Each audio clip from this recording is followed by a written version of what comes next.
बिस्मिल्लाहिर्रहमानिर्रहीम। अस्सलामु अलैकुम वरहमतुल्लाहि वबरकातुहू। उम्मीद है आप तमाम हज़रात खैरियत से होंगे। आज की इस वीडियो में हम ये समझेंगे कि किस तरह पावर पॉइंट पे बनी हुई स्लाइड्स को हम एक वीडियो फ़ाइल या एक ऑनलाइन क्लास में कन्वर्ट कर सकते हैं। आइए अपने सिलसिले का आगाज़ करते हैं।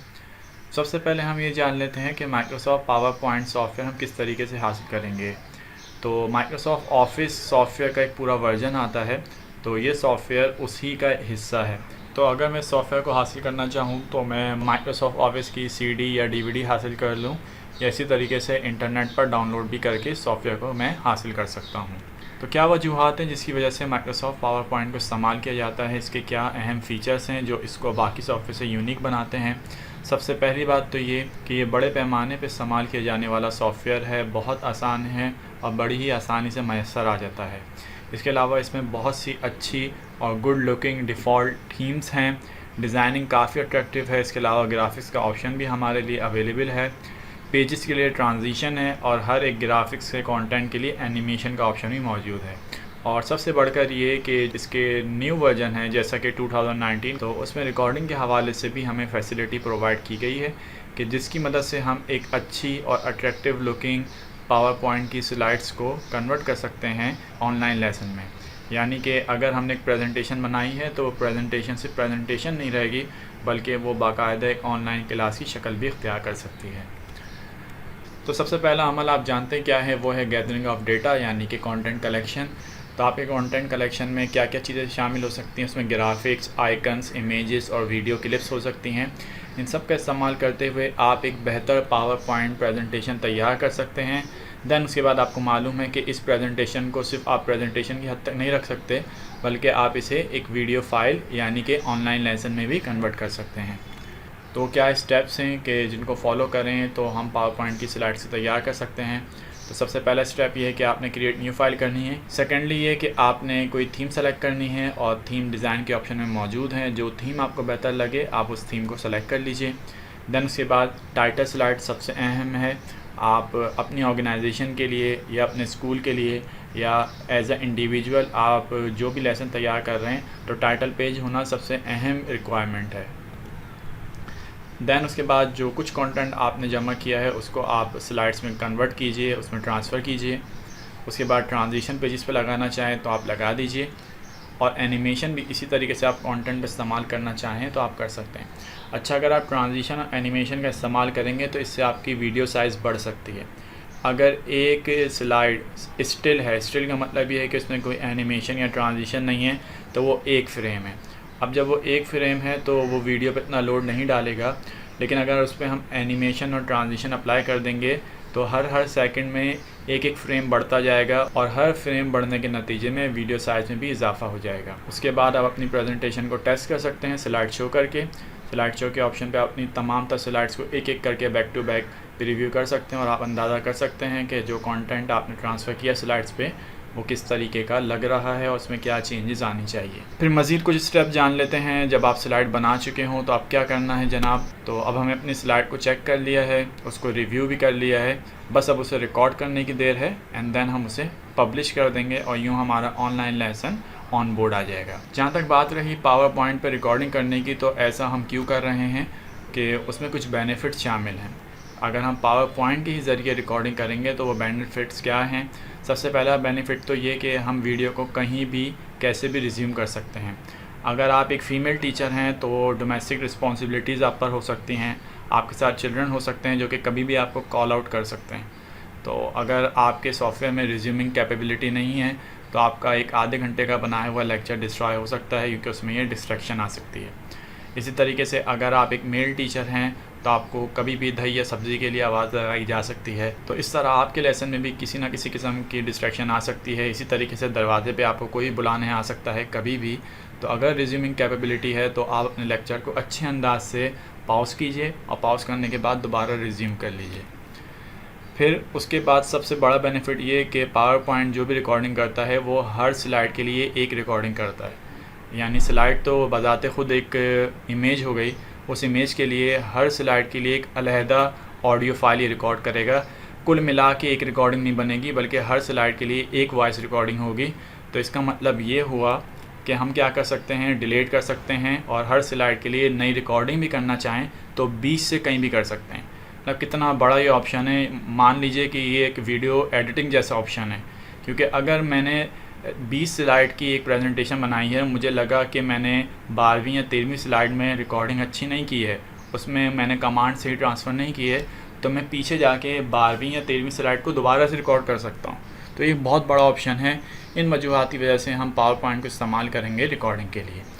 तो अब इन तमाम तरह चीज़ों को हम प्रैक्टिकली देख लेते हैं, एक दफ़ा प्रैक्टिकली करके दिखा भी देते हैं आजमाइशी तौर पे, ताकि आप इन तमाम तर बातों को समझ सकें। तो देखिए मैंने न्यू फाइल ओपन कर ली है। अब न्यू फाइल को ओपन कर लेने के बाद मैं चाहूँ तो कोई भी डिज़ाइन सेलेक्ट कर सकता हूँ जो भी मुझे पसंद आए। यहाँ पे एक पूरी रेंज मौजूद है डिज़ाइन की, इसमें से मैं कोई भी एक डिज़ाइन सेलेक्ट कर सकता हूँ अपनी पसंद का। ना सिर्फ मैं कोई भी डिज़ाइन सेलेक्ट कर सकता हूँ बल्कि उसकी कलर वेरिएशन भी यहाँ मौजूद है। सबसे पहले हम टाइटल स्लाइड बना लेते हैं। टाइटल स्लाइड में हम जैसे बता देते हैं कि ABC स्कूल, उसका सब्जेक्ट है, लेट्स से सब्जेक्ट है इंग्लिश, और इंग्लिश का आज है लेसन 1। अगर ये आउट जा रहा हो तो मैं इसका फ़ॉन्ट साइज़ कम कर दूंगा, इस तरीके से एडजस्ट हो जाएगा। मज़ीद कुछ मालूमात हम लिखना चाहें तो वो मालूमात भी हम यहाँ शामिल कर सकते हैं। इसी तरीके से एक कोई भी लोगो लगा सकते हैं हम, कोई भी लोगो का मतलब कोई भी इमेज। तो मैंने यहाँ पर एक स्क्वायर बना दिया है ये ज़ाहिर करने के लिए कि यहाँ पर मैं क्या शो कर रहा हूँ, एक लोगो को ज़ाहिर कर रहा हूँ जो कि मेरे इंस्टीट्यूट का हो सकता है, मेरे स्कूल का हो सकता है, या बतौर इंडिविजुअल मैं एक कंपनी अपने लोगों को यहाँ पे ज़ाहिर कर रहा हूँ। उसके बाद क्या करना है जनाब, न्यू स्लाइड ले लेनी है। स्लाइड लेने के लिए आप न्यू स्लाइड पे आइए। मुख्तलिफ़ ऑप्शन इन्होंने दिए हुए हैं, आप इसमें से ज़्यादा बेहतर है कि ब्लैंक स्लाइड ऑप्शन सेलेक्ट करें, क्योंकि आप इसमें मुकम्मल तौर पे आज़ाद हैं कहीं भी किसी भी किस्म का कंटेंट अरेंज करने के लिए। तो टेक्स्ट वाला काम तो यकीनन आपने एलिमेंट्री स्कूल से ही सीखा होगा कि किस तरीके से पावर पॉइंट पे टेक्स्ट को एडजस्ट करते हैं और किस तरीके से उस पर एनिमेशन लगाते हैं। लेट्स से मौजूदा दौर में ऑनलाइन क्लासेस बनाने के लिए हम बुक के पेजेस या नोट्स को इस्तेमाल कर रहे हैं, तो उसको कैसे एडजस्ट कर सकते हैं मैं वो आपको करके दिखाना चाहूँगा। तो यकीनन आप ये जानते होंगे कि पावर पॉइंट में इमेज को कैसे लेकर आना है। इंसर्ट के ऑप्शन पे इमेज के ऑप्शन से हम उसे यहाँ ला सकते हैं पिक्चर के ऑप्शन से, या फिर वही तरीके का Ctrl+C और Ctrl+V। मैंने बुक की इमेज को कॉपी कर लिया, मैं यहाँ पेस्ट कर रहा हूँ। अब जैसे ही ये इमेज यहाँ पर आ जाए तो आपने क्या करना है, इस स्लाइड को डुप्लिकेट कर देना है, डुप्लिकेट स्लाइड। क्यों? क्योंकि इस तरीके से तो स्टूडेंट को समझ ही नहीं आएगा कि लिखा हुआ क्या है। तो मुझे इस चीज़ को क्या करना है, जूम करके दिखाना है ना उन्हें। तो मैं क्या करूँगा, इस फाइल को सेलेक्ट करूँगा और क्रॉप कर दूँगा। जब मैं पहली स्लाइड के ऊपर हूँ तो मैं क्रॉप आधे पेज की करूँगा। आधे पेज की मतलब है यहाँ तक नहीं, बल्कि हेडिंग कट जाएगी, मैं यहाँ तक इसे क्रॉप कर रहा हूँ। और मुझे याद रखना है कि मैंने पहला पेज कहाँ तक क्रॉप किया। फिर मैं सेकंड पेज पे आऊँगा। सेकंड पेज को मैं उस हिस्से से क्रॉप करूँगा जहाँ मैंने पहले पेज को स्टॉप किया था, यानी उसे मैंने बॉटम से किया था, तो इसे मैं टॉप से क्रॉप कर दूँगा। अब ये दोनों क्रॉप हो गई हैं। अब मैं पहली स्लाइड के ऊपर वापस आऊँगा और इसको जूम कर दूँगा। मैंने इसका साइज़ इंक्रीज़ कर दिया है, मज़ीद इंक्रीज़ कर देता हूँ। अब देखिए कितना क्लियर लुक आ रहा है और ये पढ़ने में भी बआसानी आ जाएगा। इसी तरीके से अब मैं दूसरी स्लाइड पे आऊँगा और दूसरी स्लाइड पे भी इसको जिस हद तक जूम करने की मेरे पास फैसिलिटी अवेलेबल है या स्पेस मौजूद है, उस हद तक मैं इसे रीसाइज करके बड़ा कर दूँगा। तो देखिए ये दोनों एक ही पेज है और एक ही पेज को मैंने दो स्लाइड पे अरेंज कर दिया है। तो इस तरीके से मैं क्या कर सकता हूँ कि बुक के पेजेस को दो स्लाइड पे अरेंज कर सकता हूँ और इनको क्रॉप करने के बाद एक बेहतर लुक दे सकता हूँ, ताकि स्टूडेंट के पढ़ने के लिए ये बेहतर अंदाज से आ जाए। अब उसके बाद मामला आता है रिकॉर्डिंग का। हम रिकॉर्डिंग कैसे कर सकते हैं? रिकॉर्डिंग के लिए आपने क्या करना है, स्लाइड शो के ऑप्शन पे जाना है और यहाँ पे रिकॉर्ड स्लाइड शो है। अच्छा, ये बात याद रखिएगा कि पावर पॉइंट आपके टाइमिंग को डिटेक्ट करता है, यानी आप एक स्लाइड पे कितना वक्त लगा रहे हैं। अब मेरे पास यहाँ पे 3 स्लाइड है ना, तो इस चीज़ को मॉनिटर करेगा कि मैं हर स्लाइड पे कितना वक्त लगा रहा हूँ, और ये फिर उस टाइम को मॉनिटर करते हुए ख़ुद ब खुद ऑटोमेटिक टाइम एडजस्टमेंट कर देगा। मैं ये नहीं चाहता कि पावर पॉइंट करे, तो सबसे पहले मैं यूज़ टाइमिंग के ऊपर से चेक हटा दूंगा कि भाई आप मेरी टाइमिंग को नोट ना करें और मुझे आज़ादाना तौर पर रिकॉर्डिंग करने की इजाज़त दीजिए। उसके बाद बस फिर क्या करना है कि मुझे रिकॉर्ड स्लाइड शो के ऑप्शन पे क्लिक करके रिकॉर्ड फ्रॉम बिगनिंग से मैं रिकॉर्ड करना चाह रहा हूँ। अब मैं यहाँ क्लिक कर दूँगा, देखिए ये ऑप्शन आ गया। रिकॉर्ड के बटन से रिकॉर्ड हो जाएगा स्टार्ट, और जब मैं रिकॉर्ड स्टार्ट करूँगा तो यहाँ पे पॉज का भी ऑप्शन आ जाएगा। फिर क्योंकि मैंने आपको बताया था कि स्लाइड बाय स्लाइड ये रिकॉर्डिंग करेगा, तो इस वजह से हर स्लाइड के लिए क्या होगा, हम रिप्ले भी कर सकते हैं हर एक स्लाइड को रिकॉर्ड करने के बाद। और जब हम मुकम्मल रिकॉर्डिंग कर लें तो उसके बाद स्टॉप कर देंगे। तो आइए एक डेमो रिकॉर्डिंग कर लेते हैं। साथ साथ ये कि हमारे पास यहाँ पे एक पेन का फंक्शन मौजूद है, और पेन के साथ साथ यहाँ पे हाईलाइटर का ऑप्शन भी मौजूद है।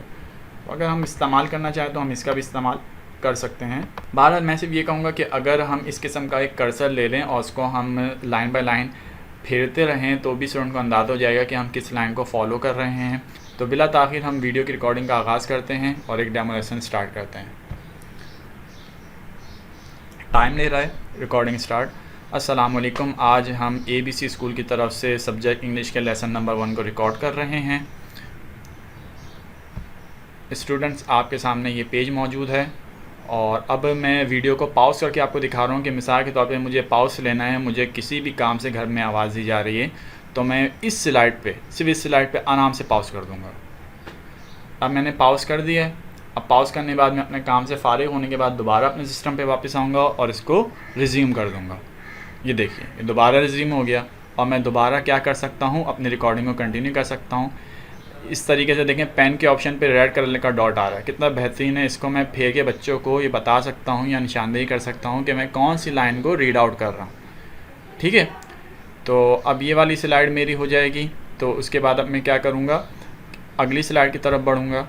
ये नेक्स्ट स्लाइड आ गई, और इस नेक्स्ट स्लाइड को भी मैं रिकॉर्ड कर रहा हूँ क्योंकि रिकॉर्डिंग का फंक्शन मेरा कंटिन्यू चल रहा है, मैंने कहीं भी इसमें पॉज नहीं लिया है। अब मुझे अगर ऐसा लगता है कि यहाँ की मेरी रिकॉर्डिंग ख़त्म हो गई है तो मैं इसको स्टॉप कर दूँगा। अब जब मैं रिकॉर्डिंग कंप्लीट कर चुका हूँ तो एक चीज़ आपको दिखाना चाहूँगा कि देखें, पावर पॉइंट ने डिटेक्ट किया है कि तीसरी स्लाइड के ऊपर मैंने 14 सेकंड इस्तेमाल किए हैं, दूसरी स्लाइड के ऊपर मैंने 40 सेकंड लगाए हैं, जबकि पहली स्लाइड के ऊपर 9 सेकंड इस्तेमाल किए। अब ये तमाम चीज़ें ये नोट कर चुका है, और अगली दफ़ा अगर मैं रिकॉर्ड करूँगा तो ये इस टाइम को इस्तेमाल करेगा। तो अब मुझे ऐसा लगता है कि दूसरी स्लाइड की रिकॉर्डिंग बिल्कुल ही अच्छी नहीं की है, मैं इसको दोबारा करना चाहूँ। तो मैं सबसे पहले क्या करूँगा, एस्केप का बटन दबाऊँगा, कीबोर्ड की मदद से एस्केप का बटन दबाऊंगा और मैं बाहर आ जाऊंगा। मैं क्या करूंगा, सबसे पहले इसको ये कहूंगा कि भाई आप क्लियर कर दें क्या उस टाइमिंग को जो कि आपने सारी स्लाइड के लिए सेलेक्ट की है, वो नहीं चाहिए। या फिर आप सिर्फ एक पर्टिकुलर स्लाइड को चेंज कर रहे हैं ना, तो सिर्फ आप उसके लिए, यानी ये स्लाइड नंबर 2 मैंने सेलेक्ट की है, मैं जाऊँगा इसे और इसको ये बताऊँगा कि स्लाइड नंबर 2 में से जो आपने टाइमिंग 40 सेकेंड को डिटेक्ट किया, इसको डिटेक्ट ना करें, इसको आप कैंसिल कर दें, तो ये टाइमिंग कैंसिल हो जाएगी। फिर आप गौर करें, यहाँ पे स्पीकर का बटन आ रहा है, ये वो ऑडियो है जो कि इसने रिकॉर्ड की है ड्यूरिंग द टाइम जब हम रिकॉर्डिंग कर रहे थे। तो मैं इसको क्लिक करूँगा, सिलेक्शन करने के बाद इसको डिलीट कर दूँगा, क्योंकि इस रिकॉर्डिंग के बारे में मेरी क्या रहा है कि मैंने अच्छी नहीं की, इसको मैं दोबारा रिकॉर्ड कर रहा हूँ। अब मैं रिकॉर्ड स्लाइड शो पे जाऊँगा और क्या करूँगा, मैं बिगनिंग से नहीं बल्कि मैं कहाँ से करूँगा, करंट स्लाइड से, यानी सिर्फ उस स्लाइड को रिकॉर्ड कर रहा हूँ जहाँ पर मैंने गड़बड़ की है। तो मैं अब करंट स्लाइड के ऊपर क्या करूँगा, क्लिक कर दूँगा। तो देखें, ये मुझे दूसरी स्लाइड से लेकर आ गया, और दूसरी स्लाइड से पर लेकर आ गया। मैं रिकॉर्ड का बटन दबाऊंगा, टाइमिंग चलेगा, और देखें दोबारा रिकॉर्डिंग का अमल स्टार्ट हो गया। यहाँ पे टाइमिंग चल रहा है, ठीक है, और टाइमिंग चलने के साथ साथ मैं इस पेज को दोबारा रिकॉर्ड कर रहा हूँ। ये लगभग एक वीडियो एडिटिंग जैसा ऑप्शन लगता है कि पावर पॉइंट में बहुत ही अच्छा ऑप्शन है। अब मुझे लगता है कि मैंने रिकॉर्डिंग कर ली है इसकी, तो अब मैं इसको स्टॉप कर दूंगा, या अगर इसी पेज में मुझे पॉज करना है किसी इमरजेंसी वजह से तो पॉज भी ले सकता हूँ, फिर दोबारा रिज्यूम भी कर सकता हूँ, फिर कंप्लीट होने की सूरत में मैं इसे स्टॉप कर सकता हूँ। रिप्ले करना चाहूँ तो रिप्ले भी कर सकता हूँ, और देखें दोबारा रिकॉर्डिंग का अमल स्टार्ट हो गया, यहाँ पर टाइमिंग चल रहा है। बहरहाल तो ये रिकॉर्डिंग कंप्लीट हो चुकी है, और ये टोटल रिकॉर्डिंग तीनों स्लाइड की कुल मिला के हुई है 50 सेकंड की। अब हमें ये सीखना है कि इसको वीडियो में कैसे कन्वर्ट करेंगे। तो उसके लिए आप फाइल में जाइए, और फाइल में जाने के बाद आपने ऑप्शन सेलेक्ट करना है एक्सपोर्ट, ठीक है। एक्सपोर्ट में देखे आ रहा है क्रिएट वीडियो, तो क्रिएट वीडियो के बटन के ऊपर आप क्लिक कर दीजिए। इसमें सारे ऑप्शन मौजूद हैं, 4K तक मौजूद है, HD2, HD1 और सिंपल है। आप कोशिश कीजिए कि ना बच्चों को मुशक्क़त में डालें, ना अपनी डिवाइस को मुशक्क़त में डालें। आप इसको 480 पिक्सल पे रिकॉर्ड कर दीजिए। या अगर आपके पास अच्छी कैपेसिटी मौजूद है और आप यूट्यूब पे अपलोड कर रहे हैं तो यूट्यूब पर अपलोड करने के लिए आप 720 यूज़ करेंगे। अगर आप व्हाट्सएप या गूगल ड्राइव पे सेंड कर रहे हैं तो 480 ये ज़्यादा मुनासिब है, और यूट्यूब के लिए आप 720 यूज़ करेंगे क्योंकि आपका व्यूअर आपसे मुतासिर नहीं होगा कि अगर आप पुअर क्वालिटी यूज़ करेंगे। तो मैं इसे 480 पे रखता हूँ, उसके बाद क्रिएट वीडियो पे सेलेक्ट कर देता हूँ। अभी मुझसे डेस्टिनेशन पूछ रहे हैं कहाँ सेव करना है, तो मैं डेस्कटॉप बता देता हूँ कि डेस्कटॉप पे ABC स्कूल की एक वीडियो मैंने बनाई है, इसको सेव कर दें। यहाँ पे देखिए प्रोग्रेस चल रही है, जैसे ही प्रोग्रेस कंप्लीट होगी मेरी वीडियो फाइल तैयार हो जाएगी। मैं चेक भी कर लूँगा कि इसने 50 सेकंड की वीडियो आखिर कितनी देर में कंप्लीट करके दी है और उसका साइज़ क्या है। तो व्यूअर्स, वीडियो बनने का अमल ख़त्म हो चुका है। अब मैं प्रॉपर्टीज़ में जाके चेक करूँगा कि वो वीडियो फ़ाइल जो कि 50 सेकंड की थी वो कितने MB में तैयार हुई है। आइए उसे मुलाहिज़ा कर लेते हैं। तो ये ABC स्कूल की फ़ाइल है जो कि 1 मिनट की है, और 1 मिनट की फ़ाइल ये बनी है 5 MB में। तो मेरे एतबार से 5 MB इतना बुरा नहीं है, क्योंकि इतने सारे ऑप्शन हमारे पास अवेलेबल हैं। अवेलेबिलिटी हमारे पास पॉज करने की है, किसी भी स्लाइड से कभी भी ऑडियो को डिलीट करके दोबारा रिकॉर्ड करने की फैसिलिटी अवेलेबल है। तो इतने सारे ऑप्शन को इस्तेमाल करते हुए अगर 1 मिनट की वीडियो 5 MB की है तो 10 मिनट की वीडियो 50 MB की इतनी ज़्यादा बुरी नहीं है। इसी तरीके से अगर आप ट्रांजिशन और ऑडियो का कम से कम इस्तेमाल करेंगे तो ये साइज़ और भी कम हो सकता है, क्योंकि जब मैंने वीडियो रिकॉर्डिंग से पहले एक टेस्ट रिकॉर्डिंग की थी तो वो 1 मिनट की वीडियो 3 MB की थी, लेकिन यहाँ इत्तेफाकन ये 5 MB की बनी है। तो साइज़ में और भी कमी आ सकती है, फ़िक्स अमाउंट नहीं है कि 1 मिनट की वीडियो बनेगी ही 5 MB की, इससे कम की भी बन सकती है। तो यहाँ हमने मुकम्मल तौर पे आपको बताया कि किस तरीके से आप पावर पॉइंट का इस्तेमाल करते हुए अपनी प्रेजेंटेशन को वीडियो फाइल में कन्वर्ट कर सकते हैं। वीडियो पसंद आई हो तो इसे लाइक कीजिएगा, शेयर कीजिएगा, हमें कमेंट करके बताइएगा आपने इस वीडियो को कैसा पाया, और हमारे चैनल को सब्सक्राइब करना ना भूलें। हमें इजाज़त दीजिए। अस्सलामु अलैकुम वरहमतुल्लाहि वबरकातुहू।